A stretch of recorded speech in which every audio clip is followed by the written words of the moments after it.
Krishna everyone, Radhe Radhe. I hope all of you are doing well. Today I am back with another video where we are going to discuss about shloka number 11 from chapter 2. And last we had discussed about how important it is to surrender to Lord Shri Krishna and ask for his guidance in every step of your life, whether you're making a decision or you're going to maybe give an exam or you are um, in between a dilemma, or it could be anything. Taking Shri Krishna's advice and surrendering to him is the best option because he guides you in the best possible way. So let's get started with shloka number 11, which goes like श्रीभगवानुवाच अशोष्यन् अर्वशोकस्त्वं प्रजनावन्दंश्च भसाशे गतसून् अगतसूंश्च नानुशोचन्ति पंडितः, which means the blessed Lord said, while speaking learned words, you are mourning for what is not worthy of grief. Those who are wise lament neither for the living nor the dead. The Lord at once took the position of the teacher and chastised the student, calling him indirectly a fool. The Lord said, "You are talking like a learned man, but you do not know that one who is learned, one who knows what is body and what is soul, does not lament for any stage of the body. Neither is the living nor in the dead condition. As it will be explained in later chapters, it will be clear that Arjun it will be clear that knowledge means to know matter and spirit and the controller of both, which is Lord Shri Krishna himself. Arjuna argued that religious principles should be given more importance than politics or sociology, but he did not know that the knowledge of matter, soul, and the supreme is even more important than religious formularies. And because he was lacking in that knowledge, he should not have posed himself as a very learned man, as he did not happen to be a very learned man. He was consequently lamenting for something which was unworthy of lamentation. The body is born and is destined to be vanquished today or tomorrow. Therefore, the body is not as important as the soul. One who knows this is actually learned and for whom there is no cause for lamentation, regardless of the condition of the material body. Now I'll be reading the same thing in Hindi so that people who understand Hindi will understand this better. Shri भगवान ने कहा, तुम पंडित्य पूर्ण वचन कहते हुए उनके लिए शोक कर रहे हो जो शोक करने योग्य नहीं है। जो विद्वान होते हैं वे ना तो जीवित के लिए न ही मृत के लिए शोक करते हैं। भगवान ने तत्काल गुरु का पद संभाला और अपने शिष्य को अप्रत्यक्षतः मूर्ख कहकर डांटा। उन्होंने कहा, तुम विद्वान की तरह बातें करते हो, किंतु तुम यह नहीं जानते कि जो विद्वान होता है, अर्थात जो यह जानता है कि शरीर तथा आत्मा क्या है, वह किसी भी अवस्था में शरीर के लिए, चाहे वह जीवित हो या मृत, शोक नहीं करता। अगले अध्यायों से यह स्पष्ट हो जाएगा कि ज्ञान का अर्थ पदार्थ तथा आत्मा एवं इन दोनों के नियामक को जानना है। अर्जुन का तर्क था कि राजनीति या समाज नीति की अपेक्षा धर्म को अधिक महत्व मिलना चाहिए, किंतु उसे यह ज्ञात न था कि पदार्थ, आत्मा तथा परमेश्वर का ज्ञान धार्मिक सूत्रों से भी अधिक महत्वपूर्ण है, और चूंकि उसमें इस ज्ञान का अभाव था, अतः उसे विद्वान नहीं बनना चाहिए था। और चूंकि वह अत्यधिक विद्वान नहीं था, इसलिए वह शोक के सर्वथा अयोग्य वस्तु के लिए शोक कर रहा था। इस यह शरीर जन्मता है और आज या कल इसका विनाश निश्चित है। अतः शरीर उतना महत्वपूर्ण नहीं है जितना कि आत्मा है। जो इस तथ्य को जानता है वही असली विद्वान है और उसके लिए शोक का कोई कारण नहीं हो सकता। So here we have discussed both in Hindi and English. So what we've discussed is here Sri Krishna is kind of scolding Arjuna in a mocking way, but not in a very serious way, in a mocking way as a teacher, that you call yourself wise, but still you cry for something that is not worthy of grief, something that is not worthy to cry for, and that is the body, that is the material, the temporary material objects in your life. So he says, are you a fool to cry for something that is not worth lamenting for? So he says that someone who is wise will never lament for the body, whether it is in death state or in living state or any stages of life, because it is the soul inside and the God who controls the soul that matters at the end of the day. Nothing else matters except that. All the other aspects, they keep changing, they keep being born, and they keep changing their forms, and it leads to destruction also.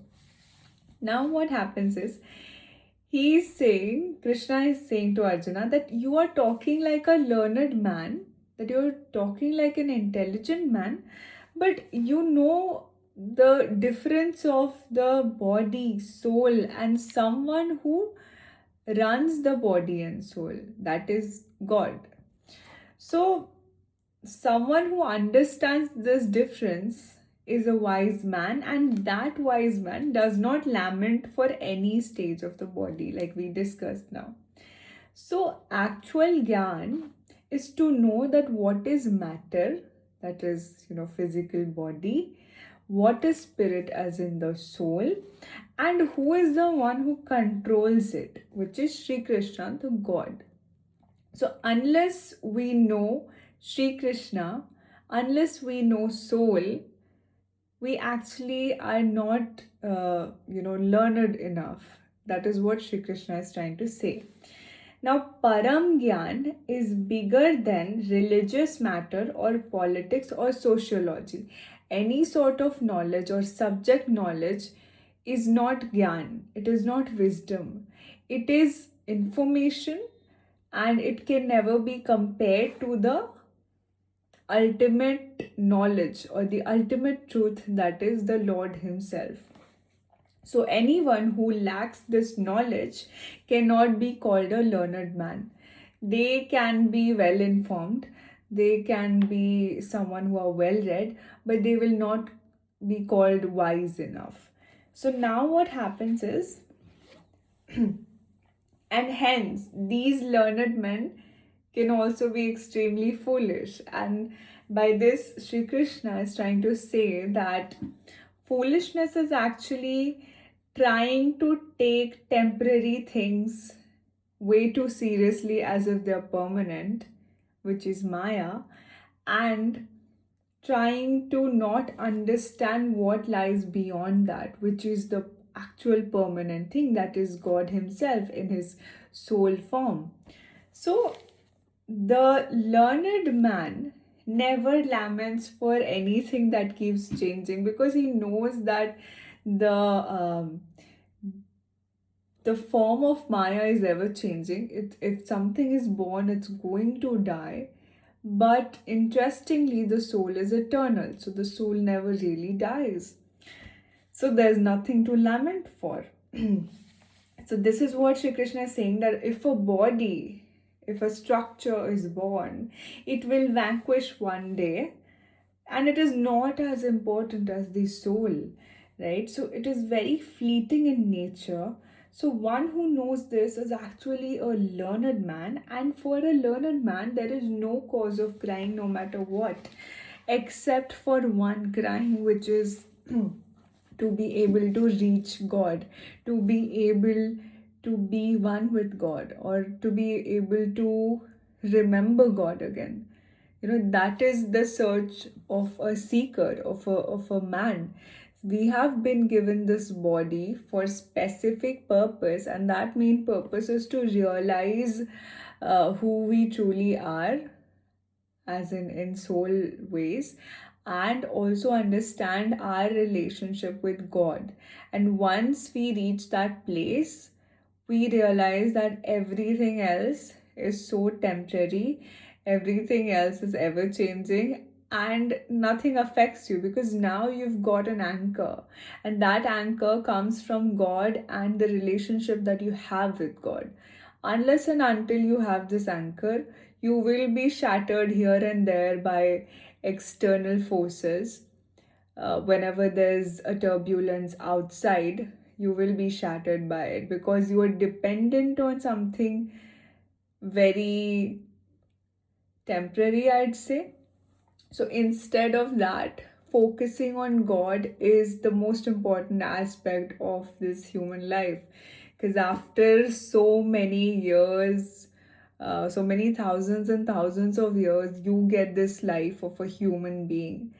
And imagine that attaining everything to finally at the end lose everything and then die and not even get this human body with the same consciousness again to attain God. It is so painful. So, understanding this fact that actually staying away from God, or staying in a place where you have forgotten God, is the biggest pain for any soul. So once the enlightened ones, once the enlightened souls, they understand what their bond is with God Himself, they see that that void that they were trying to fill with external things or external achievements, or it could be anything that is present in Maya. It could be whether you want um, Rolex watch, or you want a Louis Vuitton bag, or you want like, what do you say, maybe a Rolls Royce car, or whatever it is. Anything that has to do with an external um, fulfillment, that can never fulfill the sort of void you have in your heart, right? All of us souls feel that, because that void is particularly to be filled by God and His love. And that is the reason why we keep looking for that peace, that happiness, and that love everywhere except within our own self, because we are made in the image of God. And we look for God outside when God actually is present everywhere. He's omnipresent. So He's present in us, He's present in every material, He's present in every atom. So that's the interesting thing, right? It's like a fish in a water. The fish is trying to look for water, but the fish is already inside the water. So once we understand that God is beyond just, physical forms of what you can see, God is more about what you feel, and you can feel His presence once you develop that strong bond with Him. You can feel it everywhere you go, and that's the place where a soul experiences, you know, that highest level of bliss, peace, ecstasy, and love. And also the truth and the wisdom flows down after that to you. So yes, uh, as you might have seen that there are certain, Maslow's need hierarchy, if you have seen. Similarly, in the spiritual text, there are certain need hierarchy for every soul. So every soul, after being satisfied with certain steps of the need, transcends to the upper step of the need. For example, if the first step is physical needs, then obviously, if someone hasn't gotten roti kapra makan, so now that person's main focus will be there, right? But at the same time, what Lord says is we really need to focus some part of our time into bhakti, because we never know, life is so uncertain and we cannot wait until old age to do bhakti. So it's very important that even if you take Hari Nam every day, even once or twice, even if you pray for 5 minutes, genuinely with an open and honest heart, that also is more than enough. And God really acknowledges it all. So, yes, enough for today. Tomorrow, we are going to learn more on what happens next as we move forward towards this. And until then, like, share, and subscribe to my channel. Make sure to share it with your friends and family so that they can benefit and awaken at the same time, because there's nothing as blissful and happy to be able to live in the mercy of God. So, okay, till then, I'll take a leave and I'll come back tomorrow and we'll be discussing what happens in shloka number 12. Till then, take care of yourself. Hare Krishna, Radhe Radhe, and don't forget to do your Nam Jap.